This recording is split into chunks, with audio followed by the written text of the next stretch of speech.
I think it's the most important topic of conversation that we can have, because I think that, we have this focus in our culture and in our society now more than ever that there's this outward focus and there's this outward measurement of success, and that's really put into us at a very young age. But no one ever stops to question, am I chasing success or do I want to chase fulfillment?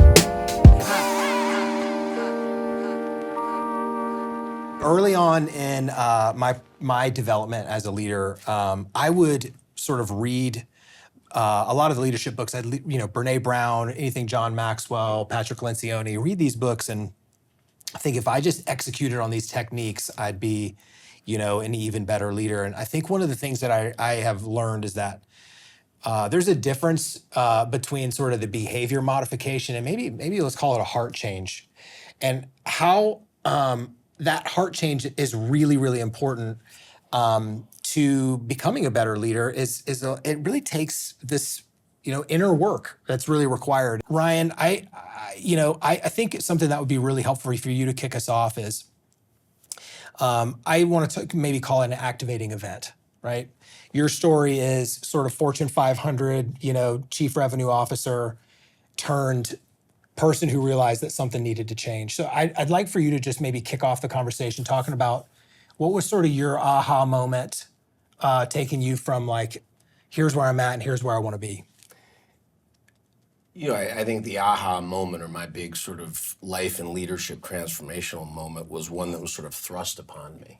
So even after I moved beyond the CRO position and owned a business, things were going exceptionally well from looking outside in, but on the inside, I was really struggling. And they coincided simultaneously as things got better in the business, as sort of the dream or the vision was being realized. I found myself suffering more internally, and it got to a point.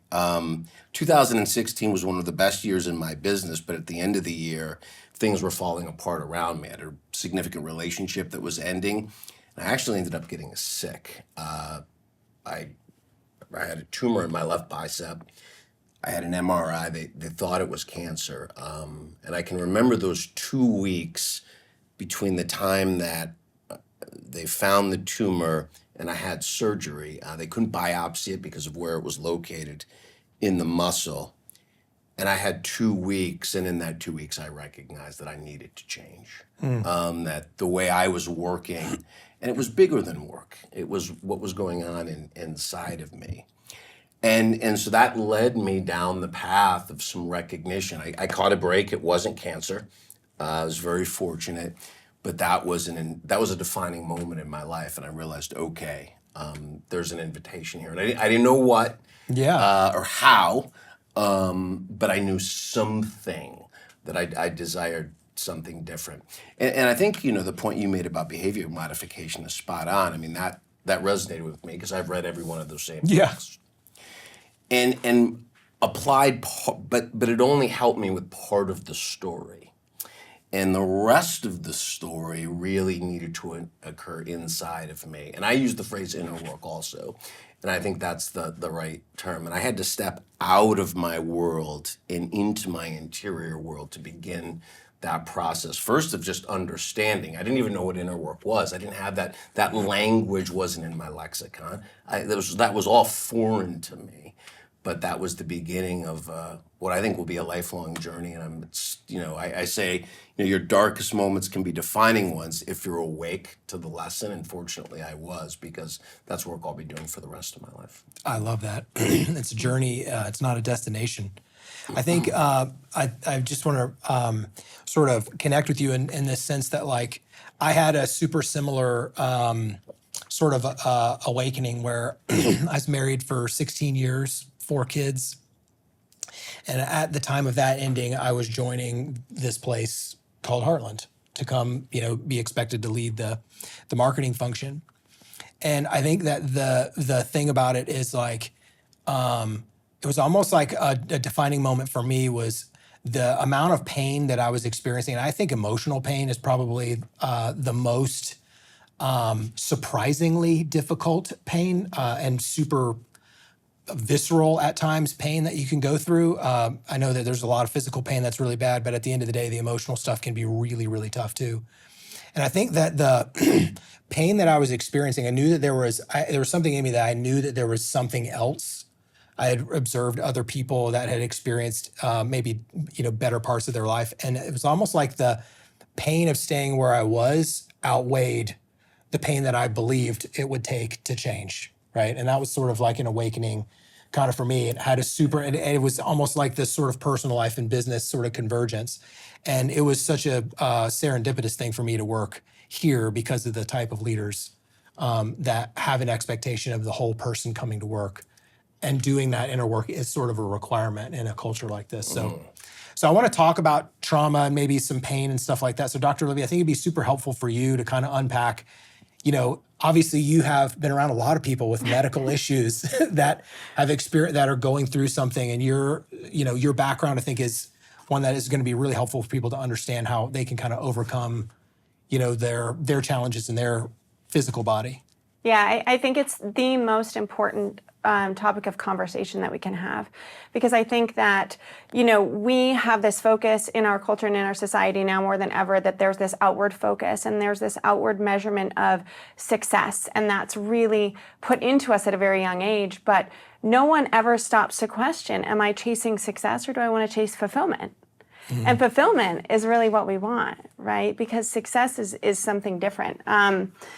So I think now in my life, and I use the caption when people are like, well, it seems like you have it all together. I'm like, no, I'm where I am because shit went really wrong, like really, really wrong. And there was no one there to help me figure it out.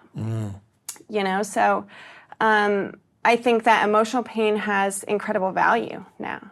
And now if something's going wrong in my life, I'm like, oh, I can't wait to see what amazing thing is on the other side of this. But that was not me 20 years ago. Yeah. That was not me as a child. That was never me until I finally had to sit in my own darkness and go, there's no one that's coming to save you. Mm-hmm. But you are here to save you. And you're the only one that can save you. So there's so many different methodologies and I think things like that can support heal this way, heal that way. But the secret sauce is that your journey is individual. And no one wants to hear that because it's easier to subscribe to a system or a methodology or a book. And those can be helpful, but it has to generate from within, ultimately. So pain has value. As I always say, there are things that have value that we really view as bad in our culture. Inflammation, that's really essential in your body. You want some degree of inflammation. You want pain. You want trauma. You want experience. Because on the other side of that is expansion. And the universe does this really cool thing where it's like, hey, human, let's come into this lifetime and you want to learn this lesson, you want to grow in this way, and you want all this experiential knowledge. And we're like, yeah, let's do it. So, and this is my experience anyway, but what I've seen with many people. And we go, yeah, sign me up. And we get here and the first thing happens and we're like, whoa, this is not. And the universe is always pulling us in the direction of what we knew that we wanted to become when we came here. And I think a lot of the time there's a glorification of identifying what the pain is and making it bigger than ourselves and our story and our journey and our purpose. So what I tell people when they're diagnosed with an illness and they have, because that's typically when people find me, right? Typically it's very healthy people or it's people that really don't have very long to live, months. And I'm their last stop. And the first conversation that we have is always, are you willing to accept your own role in what got you here? And that doesn't mean that you deserve to be sick or you deserve to feel uncomfortable or your family deserves to be going through the stress. But that means that there was an emotive process. That's the etiology of all disease, right? Is there's an emotion, there's a belief. And what is a belief? A belief is just a thought that you keep thinking. So you combine those two things and you get cellular activity. And that cellular activity determines whether it's going to be disease or whether it's going to be health. There are ways in which the body really keeps score. That's why that book was such a that's the Bible for behavioral health, is because it's true. Because when we eavesdrop on ourselves, we are listening to divine intelligence. And our thoughts sort of are the rudder of the ship of our body, but I don't care if someone has a month to live, a week to live, a day to live. Your mind, your beliefs, your energy is powerful enough to move you in the other direction. And what I found is missing the most to answer your question in terms of how to heal trauma, I think to see the value in it is the first step. That's good. And when things are happening and you are like ugly crying, and I've been there, been divorced, been through the relationship, all the things, right? When you're ugly crying in the bathroom and you're like, this is the end of my life, the reason it feels so terrible is because there actually is a part of your psychology and your soul that's like, no, you know that's not the right answer. And that's why it feels so awful. If that was your fate, if that was really where you were supposed to just, as I say, lay down, buy a pair of sweatpants and give up on life, then you would be okay with it. But every time you find yourself in trauma, every time you find yourself in pain, it means that there is a conflict between your higher self, your higher knowing, and where you are. So you just got to break it down to the simplest form and figure out, how do I move the needle 1 degree, right? I talk about that a lot with my clients and patients, is that, 1 degree, boiling water can turn it into steam. That can power a locomotive. And it seems so tiny. But really the secret sauce is hope. Do you believe that you are bigger than this? And so now I have this mantra, and me and my kids use it, that, if somebody wants to be rude, or if someone wants to try to agree, whatever happens in your day, and even if it seems really stressful, we stop and we pause and we say 2 things. And the first is, you can't get it wrong and you never get it done. Meaning there's going to be a tomorrow. Meaning you fail forward. What do you learn from failing? Everything. And the second is that, okay, let me ask myself, is this pain, is this person, is this relationship, is this going to be the thing after all that I've gone through that's going to end me? Probably not. So you take 1 step, and that's our 1 degree. So I think that breaking it up into bite-sized moments helps the pain seem like less of an overwhelm, if that makes sense. And I think that restores agency over, over your situation, over yourself, things like that. I think The Body Keeps Score is such a remarkable book. Just how he breaks it down. So it's a tough read if you haven't read it. It's a remarkable book. The other thing that I think is that you sound, some of the stuff that you said was very much like your thoughts and your feelings, when they're aligned, they do things. Mm-hmm. It's very Joe Dispenza, sort of breaking the habit of being yourself kind of thing. And it's actually, I think that's one of the things that I'm probably 35, 40 books into like a transformation, because it doesn't stop, right? And it was like, I think getting the agency restored and realizing you have power over your circumstances. That doesn't mean you can control your circumstances, but you can have power over what they're going to do to you, right? Absolutely. And there's so many fun facts that you can refer back to, which are kind of science nerdy, but I tell my patients, look, there were about 9 trillion processes that had to go exactly perfect for you to be born.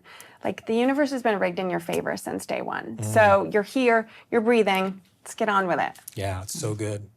Well, one of the things that's a theme across everything that we've said so far is there's a discovering or knowing of yourself. And I think that that's one of the things that's really impressed me about the work that I've done with you, Stephanie, is the discovering yourself and how interested you then become in discovering more about other people and understanding other people. So maybe talk to us a little bit about some of the methods and sort of techniques and some of the work that you do that help people kind of go into some of that discovery and then be interested in discovering, others. That really is the foundation of leadership. Yeah, I think it goes back to what you were saying about behaviors, and that a lot of times personality assessments of any sort are behavior focused, and Enneagram is inner focused. And that's why I like it so much as a tool, is because we can look at someone around us and say, oh, that person really drives forward, or that person has this characteristic. But Enneagram is saying, why? Why are we doing what we're doing? What lens are we wearing all the time? And we don't even realize that there's another lens. Because we always see things in red and someone else always sees things in orange and green, and we didn't even know there was another color. And I think that there's something in us that knows that that's true, but it's just hard to have the language for it. It's hard to talk about why we do what we do. If I put you on the spot and said, why did you wear that outfit today? Like, we would kind of know, but it's hard to define those whys. And so having a system and a tool that helps you define some of your motivations helps you see how that set of motivations gives you a certain set of strengths, but also how it gives you a certain set of blind spots. And what it is then to collaborate with other people well and say, oh, you're looking at it this way, I'm looking at it that way. That used to annoy me. It still does a little bit if I'm honest. But I can see the value in it a little bit more as I'm more honest about myself and as I'm more open to how you're seeing things. So I always talk when I'm working with teams, I always say that the goal of this work is clarity, compassion, and collaboration. That's what's going to make a solid team is when we can get to those three things. But that's really not about any particular tool. It's how you use the tool, which also I think relates to this conversation we're having. Is like sometimes a company will try to hire me who did DISC 1 year, Strength Finder another year. Myers-Briggs, like let's list them all, and Enneagram is just the next new personality thing that they're putting on their table, and I say no to those clients because all you're doing is putting people in a box. You're not helping them grow. You're giving them a label and you're shoving them into that label. And the goal would be pick one of those tools. I'm biased towards Enneagram, obviously, but then use it. Use it as a tool for discovery about yourself and the people around you so that you can collaborate more effectively and be more compassionate with one another. That's so good. A part of my journey was the change that happened at work too, right? So, you're leading a team and, like I was leading a team and showing up in a way that was maybe creating disconnection.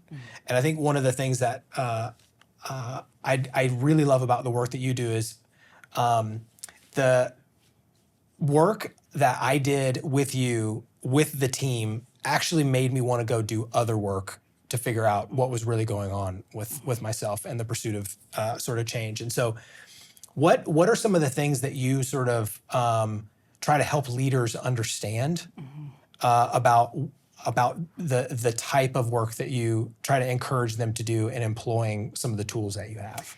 Yeah, so I would say, one of the things that comes to mind is a story. I've had more than one client say that after working with me, they felt open to therapy for the first time. And I was like, hallelujah, that's fantastic, please do. Because it was just a different sort of doorway to inner work than they had before. In a business setting, using a tool that can help them grow as a leader, they started to realize, oh, there's more here to discover. But I think that part of that is the mix of strengths and weaknesses that come together in a package like Enneagram, that it really helps to see the two sides of the coin. So as an Enneagram 4, I strive to be unique. I strive to be creative. I strive to do things in a different way than other people are doing them. There's a strength to that. There's a way that creates a sense of adventure or creative vantage points. A lot of artists end up being 4s, though not all 4s are artists. That's also like to not make it a box.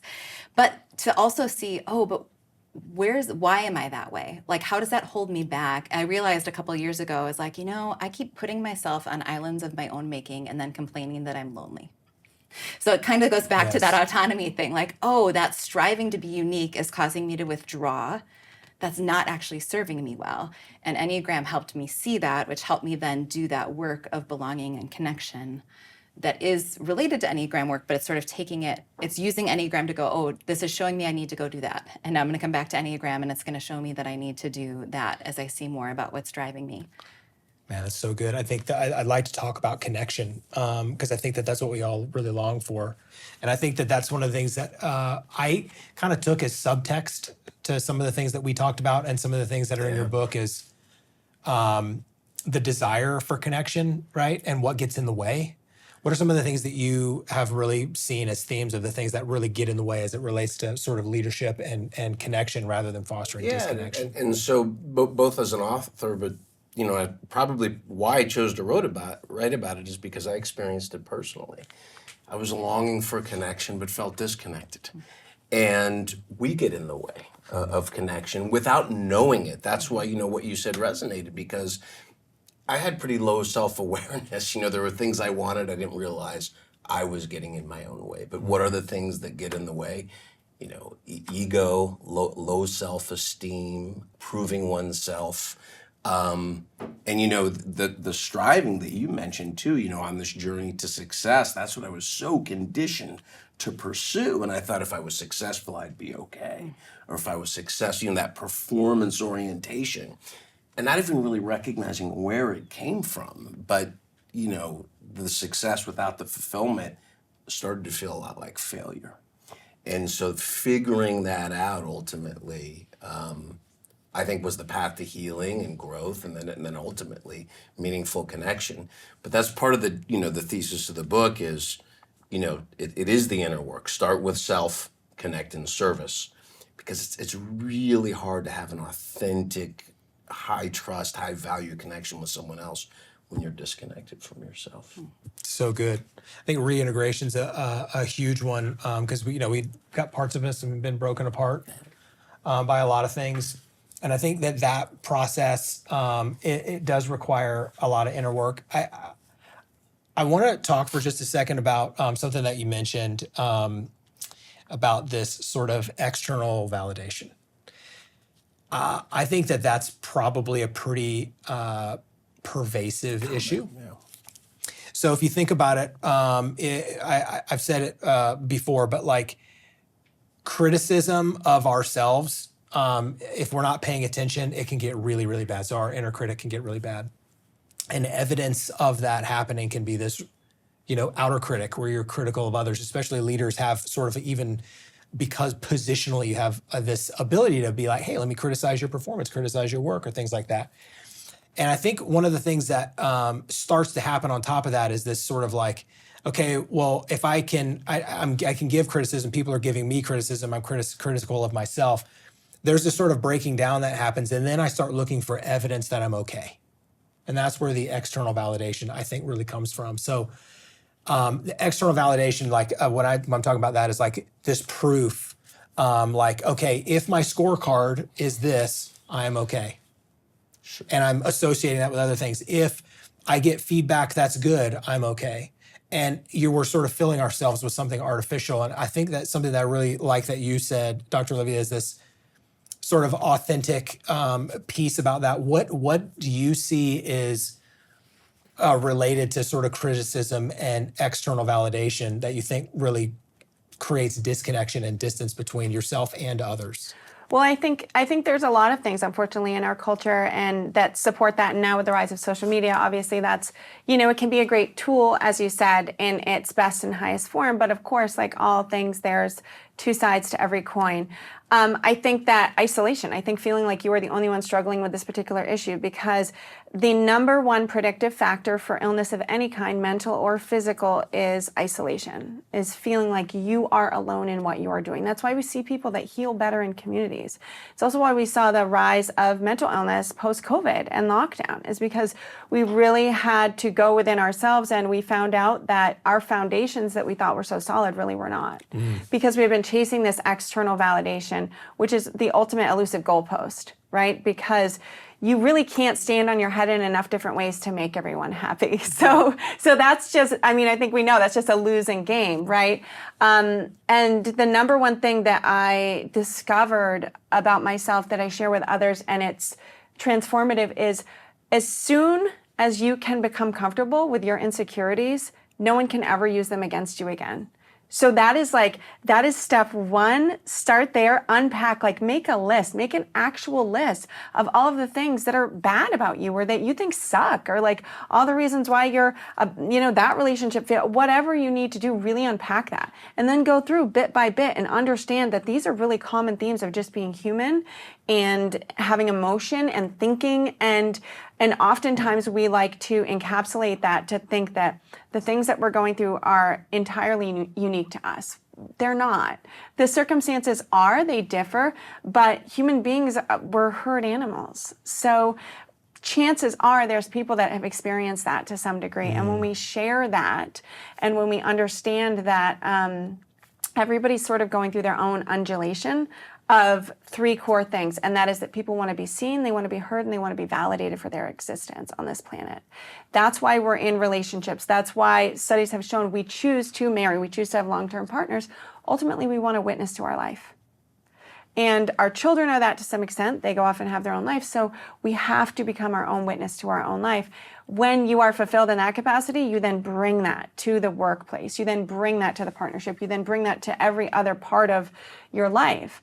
And then I think it's a matter of just being open to each relationship, and each dynamic is so case specific. And very rarely and I would love your insight on this. Is it a right, wrong, zero sum total of I'm right and this person's just a jerk? Like, it's not that. The world is just you pushed out. It's your perceptions about yourself. It's all of the things. So the universe does this super cool thing where it's always playing tag, and it's like, hey, you know that thing you were thinking about? We're going to have that show up in your dating life. We're going to have that show up in your workplace, and then you get to deal with it and sift through it. So for me, I think that just understanding that as a human being, every single person wants to be seen, heard, and validated.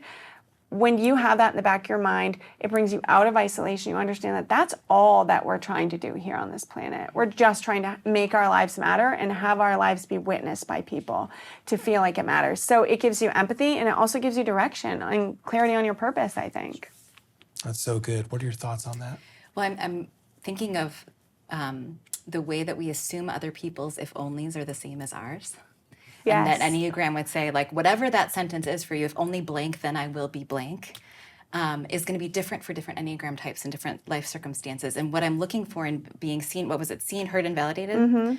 I'm looking to be seen, heard, and validated differently according to my Enneagram Yes. type. So I'm not looking for the same thing. So I might be working with an employee or a teammate and think, what the kind of validation I'm really looking for is a trophy. So I'm going to give trophies to my team.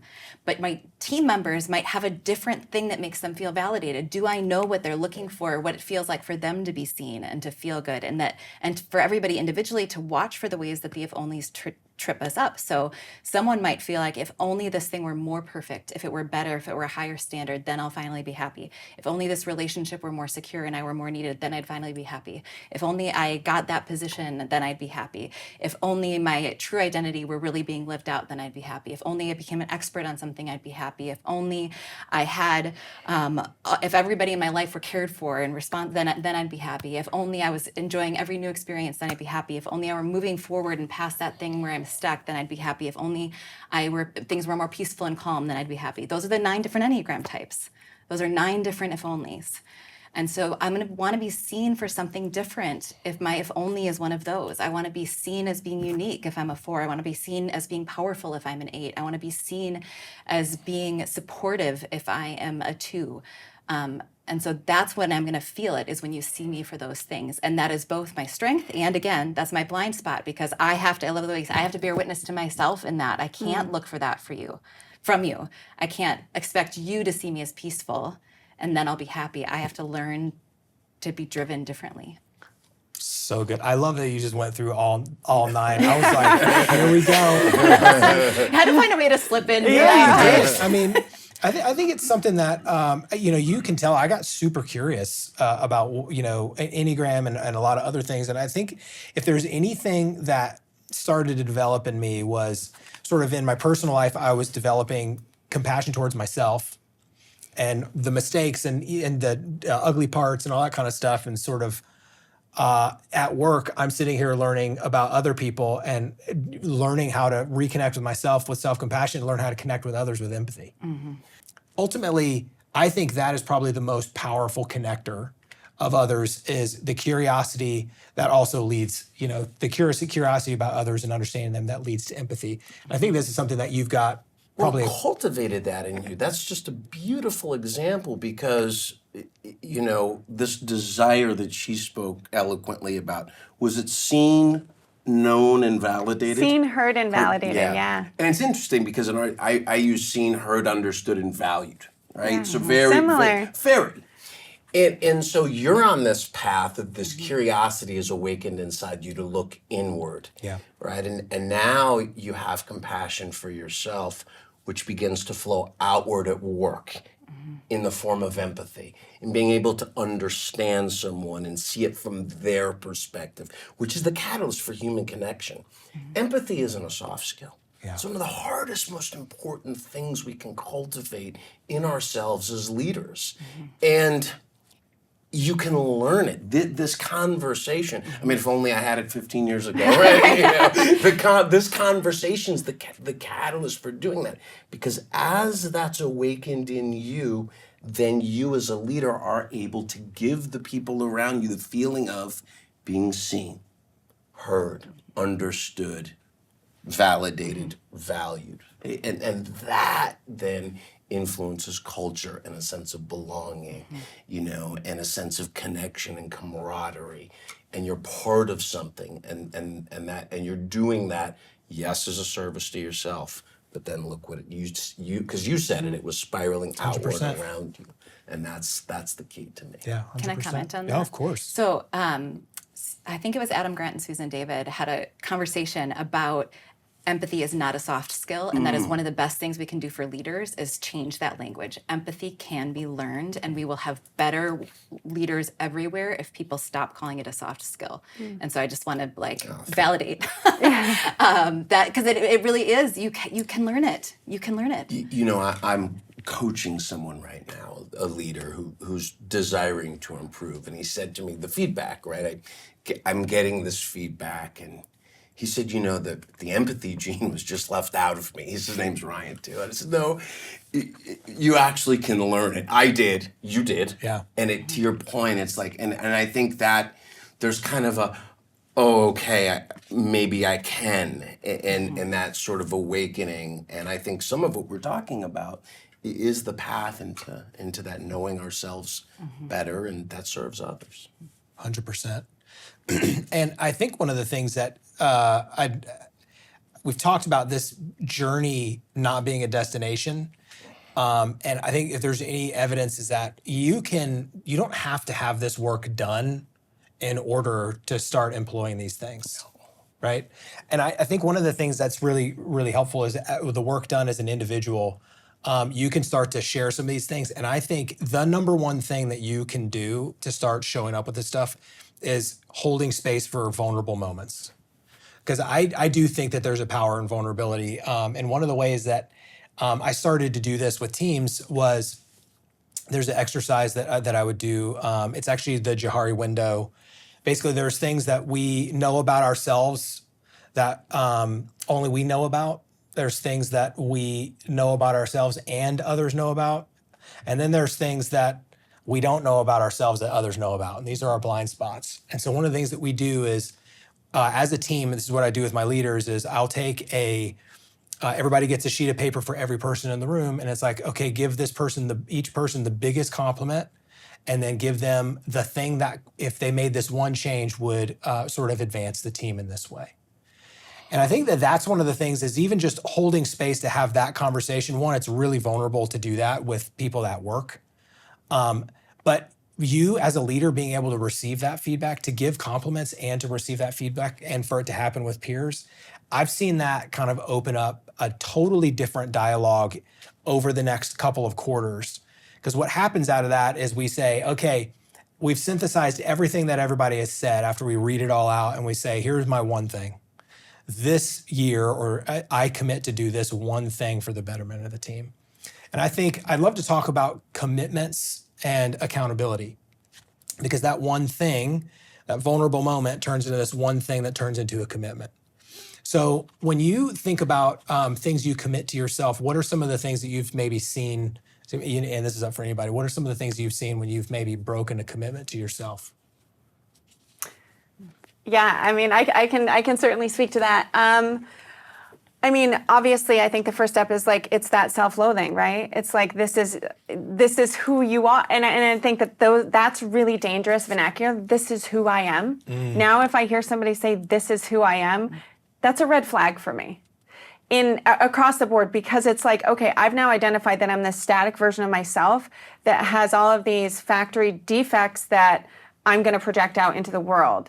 So now I ask people to swap that out with that's who I was, or this is who I'm becoming, because we're always in this fluid state. Because I know for myself, I am the hardest on myself. No one is harder than me. That's why I always say I have a really thick skin when it comes to social media and interviews, because there is nothing that anyone can say. And by the way, if you've had small children and you're a boy mom and you ask them how you look, they're going to give you an honest answer. So I've raised two boys, so I'm immune to it. But it's immediately that self-loathing. It's this is the pattern. I'm never going to escape the pattern, and nothing feels worse than hopelessness. That this is who I am, and this is who I'm destined to be, and I can't sort of evolve out of that. That's what happens when you break commitments to yourself, because commitments are an ideology that you want to do better. Yeah. That's the goal, right? And I hate the word goal, but that's the cycle out. And when we break that, it's almost this like self-validation of like, no, turns out you're not that person. Turns out you're not there yet. And I think that ultimately we do it as a form of validation in a negative sense of like, no, stay where you are, because the mind wants to keep us where we are, right? It's the heart that's always leading us. So the self-loathing for sure.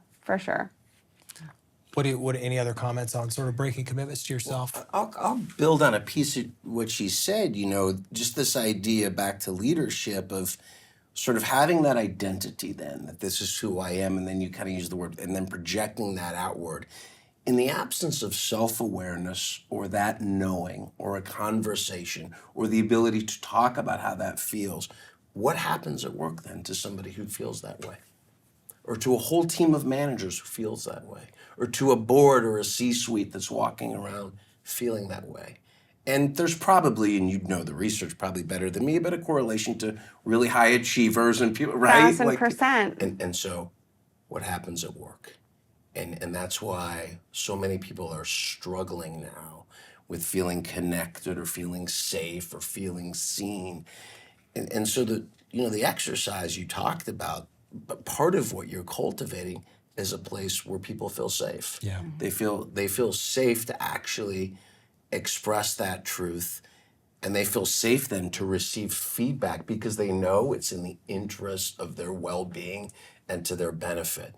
And then a few months into that, people look forward to the feedback because they're getting honest with themselves and they're learning and they're growing. And it's done in this container of safety and support. And then you have something different. And I think that's the path. And so just even these conversations about commitments, everything she said resonated. I'm the same way. Super hard on myself, super self-critical. My voice is the most critical voice. And so I immediately go into self-loathing if I break a commitment. But to have a conversation, where it's just dissipated, where like, even the writing it down, your first exercise, I hate it when I break commitments and I don't like that part about myself. And it, because it diminishes that criticism, because we all break commitments sometimes. Yep. I do too. And me too. And that I think that sort of back and forth actually can be a catalyst for accountability. That's where I was going next. Yes, because what empathy looks like is not, hey, you missed your numbers this month, and that's not like you, but we don't accept that, and so next month there'll be It's, hey, Chris, man, you missed your numbers this month. Shut the door, man. Are you okay? Is everything okay? Is anything going on? So we can talk about it, brother. That's such a different context in the way to lead. What's in the service of actually both the person and ultimately the performance of the team. And I think that there's a something meaningful if you are in a pattern of making commitments to yourself is a big deal, but then breaking commitments to yourself is a huge deal. Because it's like, how do you deal with yourself when you've broken a commitment to yourself, right? And there's some people that would let themselves off the hook or afraid to hold themselves accountable. And it really is a signal of your own self-accountability and your own participation or agency in your transformation, right? Am I gonna, like one of the things that I do is there are a few commitments that I have as it relates to candidly sobriety, right? And so if I have consequences, if I end up breaking that sobriety, I have consequences for myself. And they have 3 tiers. And I have a 24-hour tell rule and these other things that I put in place that my executive coach knows about, that the men's group that I'm a part of knows about. And I think that is one of the things that if you break a commitment to yourself and you destroy yourself over that, that's a sign. That's a sign, because you're going to show up to other people that way too, and that's the kind of stuff that breaks, sort of the connection. And I think that highlights the importance of making the right commitments to yourself. Because there's a way, I feel like there's probably people listening to this who are like, okay, my commitment to myself is to never eat carbs again, or whatever thing it is that's like you're going to fail that commitment because it's the wrong commitment. Do I know myself well enough to know what kind of commitment is life-giving to me? So I was in a conversation with a group where I was like, the problem is I know that routines help me, but I hate routines. And so, and that somebody, thankfully it was a group situation, we learned from each other, and somebody said, well, what if you thought of it as a ritual instead of a routine? And I was like, love that. oh, Really good. I was like, that changes everything. And a ritual gave me permission to say it doesn't have to be every day, it can be 3 days a week. And I can still hold to that ritual. And that gave me the freedom to commit differently to myself, to have more of that empathy and compassion to the commitments I was making, to be in line with who I am, to say I'm not a person who's going to do the same thing at 7 a.m. every day. If I tried to make that commitment to myself, I would fail it because that's not who I am. So do I know myself well enough to know, but that doesn't mean I can't do anything that's in that direction, that taking that step. So what helps me take that next step? And I want to also highlight like that activity you do with your team.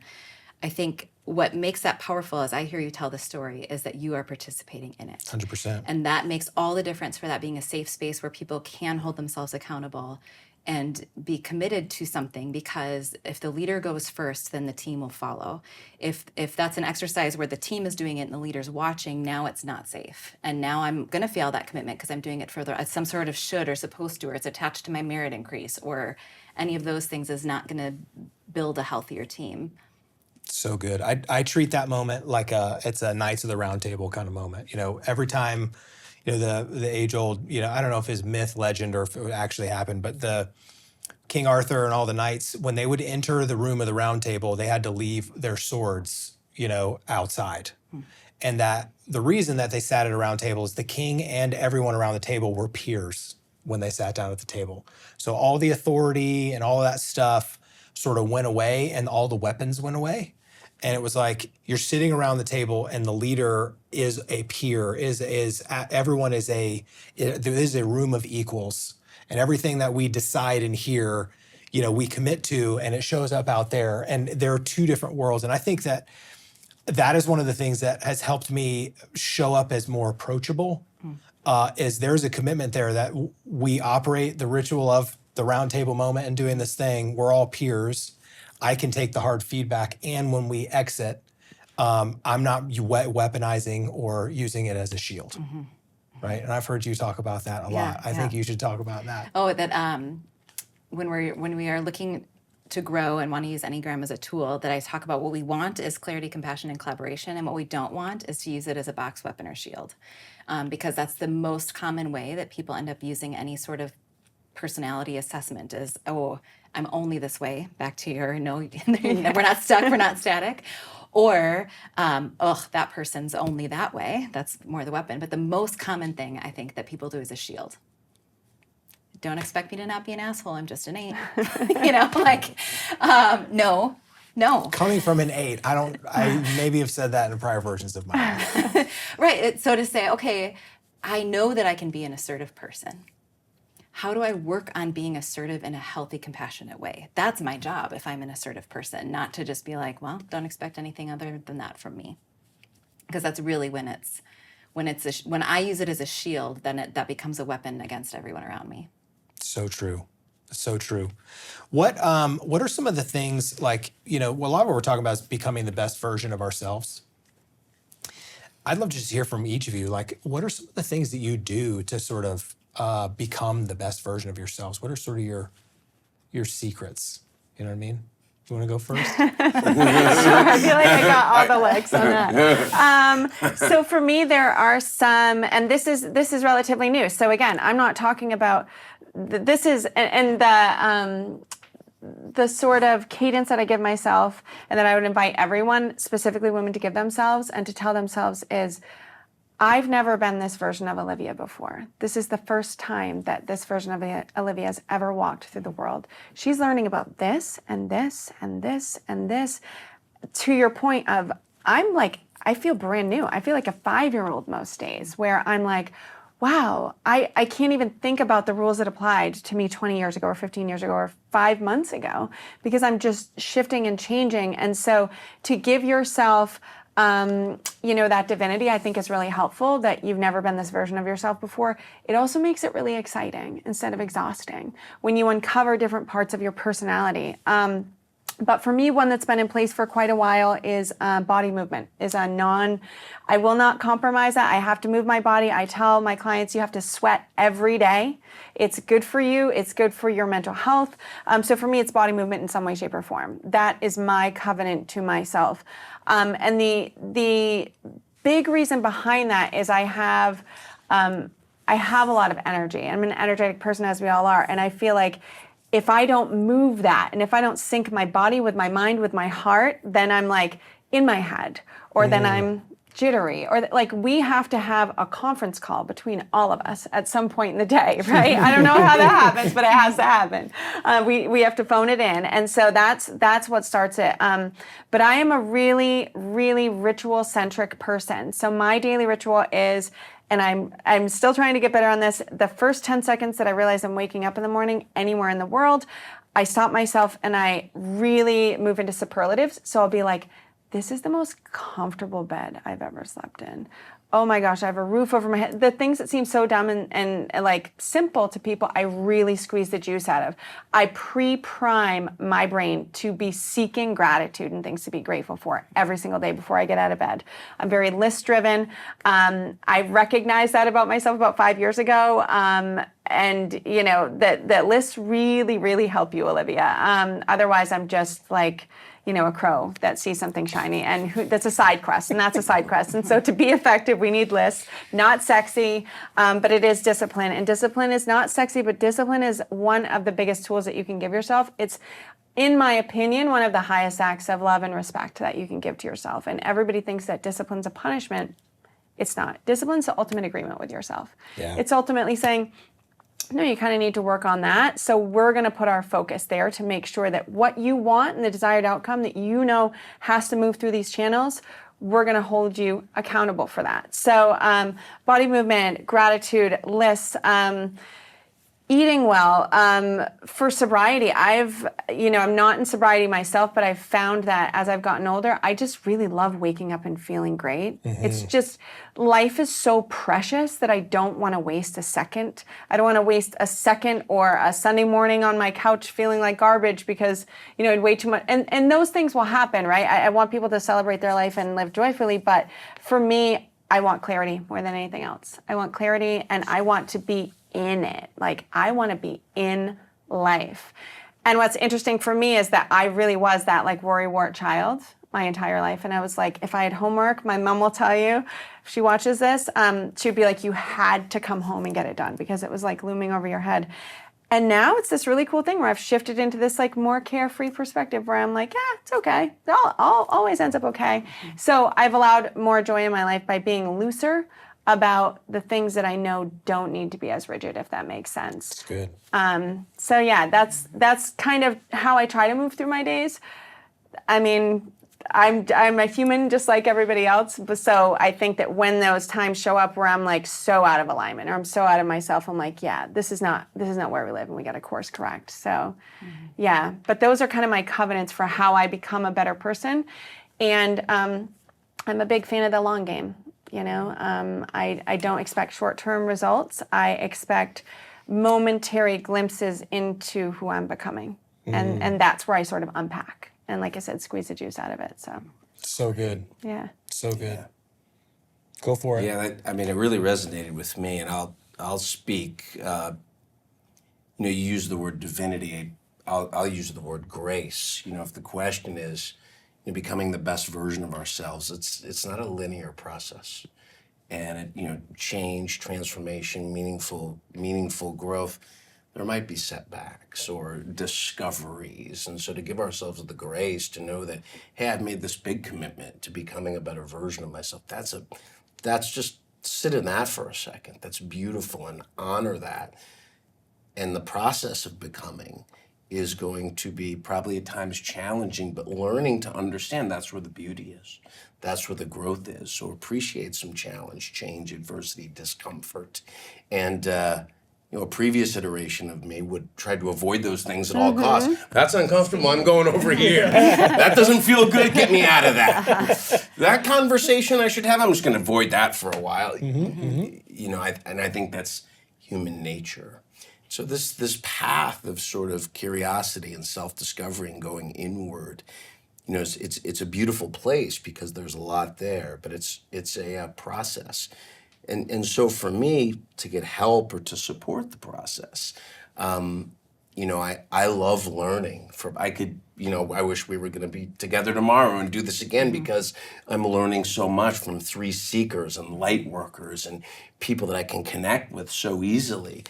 And so making sure that I have those people in my life, you know, whether it's for a movement piece, you know, having a trainer or having a life coach, a spiritual advisor, people that I can sit with and soak up their knowledge and expand and grow with.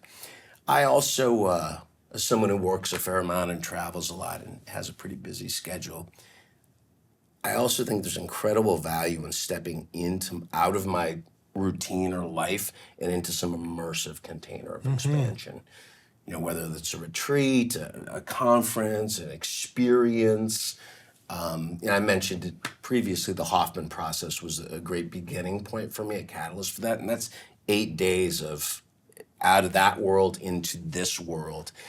And I think some real expansion and unlocks can come in that kind of immersive learning. You don't get a chance to do that often, but it's a gift I try to give myself once or twice a year. So those are some of the things. I love it. What about you? On a weekly basis, I have a pretty robust to-do list system because I have realized, I think I'm on the spectrum of ADHD someplace. If I do not write it down, it will spin. And I have to write it on paper, and I have to write it in a reliable spot, and that helps me. I may or may not actually achieve everything on the list, but I need to do that early in the week to like give me an orientation for the week. On a pretty regular basis in the morning, I do 2 things in a journal. One is I set a timer with a nice like singing bowl timer because that always feels better, and I write down a list of everything that comes to mind that I desire. And I don't filter that list. So that can be world peace and it can be a chocolate chip cookie. Like it just can be all of it. But I find that a lot of us were raised in traditions where we don't embody and own our desire. And that affects a lot about looking for things in the wrong place or just not seeing what I'm looking for. And I just allow myself to see what I want and get it all out. And again, then it's out of my body and out of my head and onto the paper. And then I just can release it. And in some ways let it affect that to-do list. And in some ways let it go to the universe. And then on another page, I set a timer and I follow Elizabeth Gilbert's wisdom. She does something called Letters from Love. And she just writes at the top of a piece of paper, love, what would you have me know today? And free writes in response to that question.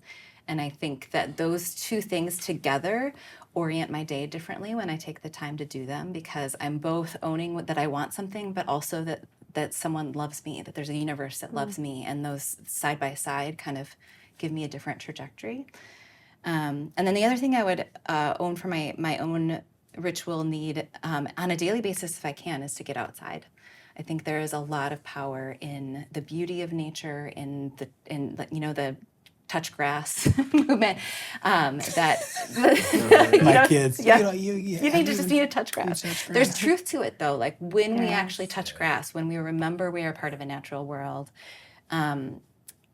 There's such ways of orienting that. I just had this experience where like I have on my upper arm, I have a tattoo of a heron on one side and an egret on the other side because those 2 birds have been really meaningful to me. And what I find is those birds follow me. And I was just in Oregon last week and I was kayaking down a river and there was an egret like dancing with the boat, or sorry, a heron like dancing with the boat. I went on a run this morning and there was an egret along the river. And so now I feel like I'm a part of a universe because I have those things that are with me no matter where I go. And that just makes everything feel a little different with that intentional connection to the natural world. That's so good. That's so good. I think one of the things that I do is I just try to stop and pay attention. You know, there are things that, you know, are happening all around at all times. There's things that I'm feeling in my body, things that I'm feeling in my emotions, and trying to process those and do something with them, right? That discharge really happens. It could be writing something down. It could be, going for a workout. It could be, one of the things that I like to do is just, I'm a note sender. So if I'm sitting and paying attention, I tend to think of somebody. And so one of the things that I do is I'll send a text message or call them or something and just let them know, here's why I appreciate you. This is the reason that I know that you were put in my life to contribute in this way, and I hope that I'm contributing in a way to you. I'm just a note sender, quite often. That's one of the things that I think that I want to be seen, and I want other people to know that they're seen as well. And so that's one of the things that I do. But one of the things I loved about everything that everybody just said was the things you chose to say that you do to become the best version of yourself was stuff you do regularly and often and in routine. And I think that is something that's really powerful. That's something that I just learned literally just sitting here listening to all of you, say those things. It's something that I do as well. And a lot of you pick stuff that you do daily, right? And I think that is one of the kind of key pathways to becoming the best version of ourselves is what we do every day. And I love the thoughts and emotions being in alignment, actually creating something powerful. Mm-hmm. And if you're doing that every day, you can sort of transform the way that your life is. What is something, maybe just to sort of wrap up the conversation, because remember, this is about the conversation that we're going to have with another group is about taking what we're doing here and kind of, I don't like the word, but it's really the best descriptor, is institutionalizing these things, like in organizations. Mm-hmm. Like Josh, for example, across his whole portfolio, you know what I mean? These are the things that I think are really good. So I wanted to start with the sort of what happens with the individual, but I want to close it on sort of becoming the best version of yourself, but then what are some of the things that you do or have seen other leaders do to become the best leaders?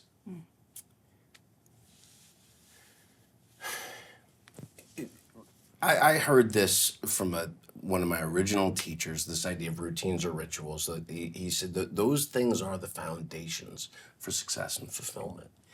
That's why I love the word practice. We call our businesses, like Joshua, we call them practices. And because, yoga is a practice, right? Meditation is a practice. It's not perfect. We're practicing and we're getting better as we go. So thinking it that way, but that, thoughts and feelings integrated, right? You mentioned that, and to me, that's what congruence is. And congruence is a force multiplier. I mean, you're congruent and you get that energy around you. So we've taken the habit of closing a lot of our meetings with insights and reflections, thoughts, feelings. And so we'll go around and say, okay, we're going to do insights. We'll have an insight, which is a thought, and then a reflection is a feeling. And so we sort of try and integrate those at the closing of a session, or we'll do them to kick off a session. We could go around and do one word. I'm anxious, I'm scared, I'm nervous, or I'm excited, I can't wait, And so just those and institutionalizing a lot of those routines and rituals, I think that create the words I use, human-centered leadership, but create a human-centered culture or human-centered organization where people feel like they're part of something larger than themselves. They recognize that they're seen, heard, understood, and valued here, and that they're called to contribute all of themselves and safe to do it. And we're trying to build, and we're not perfect, but we're building an organization that way. And I think our results are pretty good, but more importantly than that, I think it's a place where we all can become better versions of ourselves, and that's pretty cool. I love it. Very similar. So I practice this theory called corporate consciousness when I work with large organizations. And essentially it breaks down organizations and large corporations in terms of the family unit. And I think a lot of times we're fed, or we tell ourselves, I don't want to do something for somebody else unless I'm getting something. And that's sort of been indoctrinated in the last decade or so. But actually human beings really want to be of service. At our core, we want to be of service. So if you look at the family unit and the parent has communicated to the father has communicated to the son, boy, when I'm not here, you're the man of the house. And that boy takes that responsibility very literally, and he rises to the occasion. And the mother, it's about the things that we communicate about the specific strengths, skill sets, and attributes that that one individual contributes to the team and how much everybody else in the unit is relying on them. And that allows people to rise to their full potential. It also allows leaders to uncover skills that they may have missed, just pegging them at they're great at HR, they're great at marketing, whatever. When you really get to sit down with the individual and have a conversation with them about, look, I really love the fact that you are always there, you're supportive in meetings, you always have great ideas, thank you for speaking up. That gives them the floor to then open up and share more. And then you can identify, yeah, well, I love doing that. Actually, I'd like to speak more. Okay, great. Then I can parlay that and bring you into a breakout group. When we have those conversations, when we can identify that, and I know that this is an unpopular opinion, but it's true. We like to classify work-life balance. It's all life. We're not dead when we go to work. No, that's Some of good. us feel like it, but it's all life. We get to decide the balance. So corporations and organizations, I think, are now seeing with employee turnover and retention that people want to be happy when they come to work. That is an outdated paradigm that you have to hate your job and that it has to suck. Absolutely, the data has shown that when employees are happy and fulfilled, when they're seen, heard, and validated, and when they know that they are playing a specific role in the family unit, they will not only meet the expectations, they will absolutely exceed it. And your revenue will increase, morale will increase, all these positive sort of happy side effects occur. So that would be my suggestion, and it is my suggestion with every leader that I work with, is identify the strengths. Try not to focus on the weaknesses if you can, because ultimately, like, that's our ultimate currency is attention. That's why we pay attention. So highlight the strengths, and then typically those weaknesses will massage themselves most of the time out of the way. You know, I have I'd say an analog to that. Something that I do, I call it a management framework, but it's really also a hiring framework. Is I've seen people, they look at a job and they're like, this is my job, and there's a job description, and like, here's what I'm going to be paid, and this is the agreement between us, and here's the skills that are required, and all that kind of stuff. There's this adjacent thing that's the role people tend to play on a team. And so there are producers, entrepreneurs, integrators, and administrators. And pretty much everybody on the team, I help them understand the role that I see them best playing that's different than the function I'm asking them to do. And it's like my producers, these are people that tend to want to color outside the lines to get the milestone, hit the goal. They're willing to do that stuff. They want to get stuff done. And you've got entrepreneurs, this role tends to be the ideator. These are people that are great to collaborate with, but like maybe don't give them here's the finish line and you got to go get the project done. But the ideator to help be resourceful and all that kind of stuff. Then you got integrators. These are people that are great at connecting people, are great at connecting systems. And you have the administrators, which are people that are great with lists. It's like if there's a train, there's the schedule, there's the checklist and all of the stuff that it has to do to actually run on time. The administrators are good at that. And what I've seen is when people see their role on the team, because I tend to play the entrepreneur, and so I need producers and administrators and integrators around me. And so I try to make sure that everyone understands that there's a role I'm asking them to play, and I see their strengths in that role that's above and beyond or adjacent to the function I'm asking them to deliver. And I've seen that people identify with that role, and like, I know, but I'm the producer. I got to do the thing. It's like, exactly. That's a great way to sort of identify with an extra sort of force multiplier on the team is the role that they're playing. So that's one of the things that I do. What about you?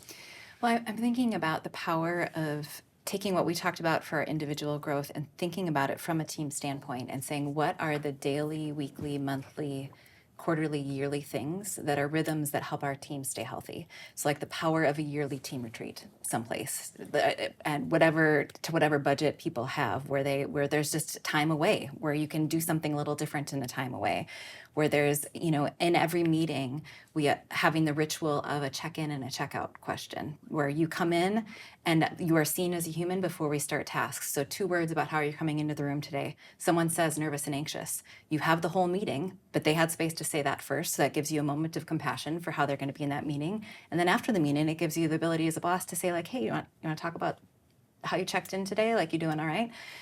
So it doesn't even have to take very much time out of the work to do that human first kind of stuff, and to say what will give us that space to see each other well and to hold space for one another well.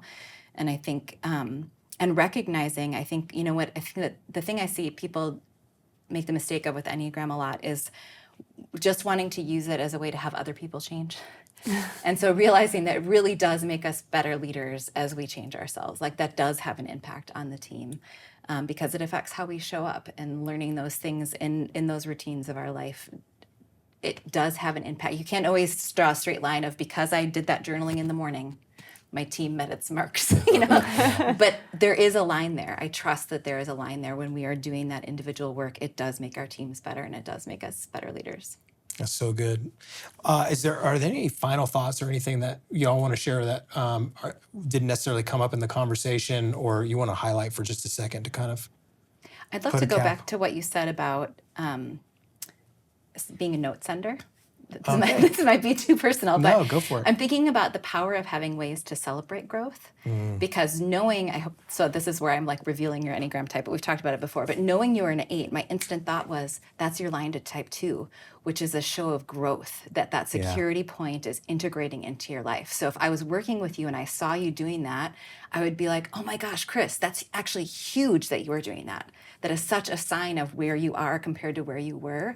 And to find ways to have a framework, a language where we can spot that in one another. And because so often it is, how do I need to keep growing, instead of how have I already grown? So good.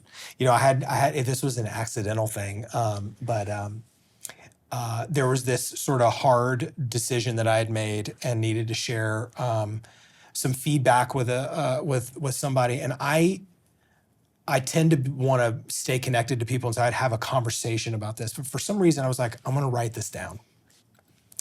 And I'm like, I have no idea why I would write this down and send this via email, because that's not me. And I started to get into the shoes of this person, and they're probably listening at this moment. They're probably laughing, knowing that I'm talking about them. But I sort of broke everything down, and I was like, how would they want to hear this? And so the really interesting part is I sent it via email. I was super nervous, but before I sent it, I called this person up and I said, I'm about to send you something. You know that I do not send feedback in writing like this, and I don't want you to take it by surprise, but I want you to read it, and then I want you to go through all of it, and then I want to have a conversation with you, and I want you to tell me how you sort of received it. And I don't know, I'm going to say 20 minutes later, the person sent me a note and said, I agree with everything you said. This is one of the things, blah, blah, blah. I think, we need to talk about more. Later that night, I get an Instagram clip from them that said, here's how to give feedback to a 3. And it had all of this stuff written down, right? And I was like, it was just something that just happened, because I was like, how would this person, who I know is a 3, sort of receive some really tough feedback? And it was almost like it sent them into this sort of really extra growth moment, because they're already a growth-oriented person and they would receive feedback anyway. But it was a really powerful moment that I was just like, holy shit, I may be getting this. You know what I mean? And people starting to feel seen and heard and validated, which I think is really powerful. But well, cool. Well, I have to say, what an amazing conversation. It's one that I want to continue over and over again. And think that this is that we need leaders and us leading ourselves to do really meaningful work in the world. And I think that there's a lot left to do. So I'm glad all of you are here in the world with me.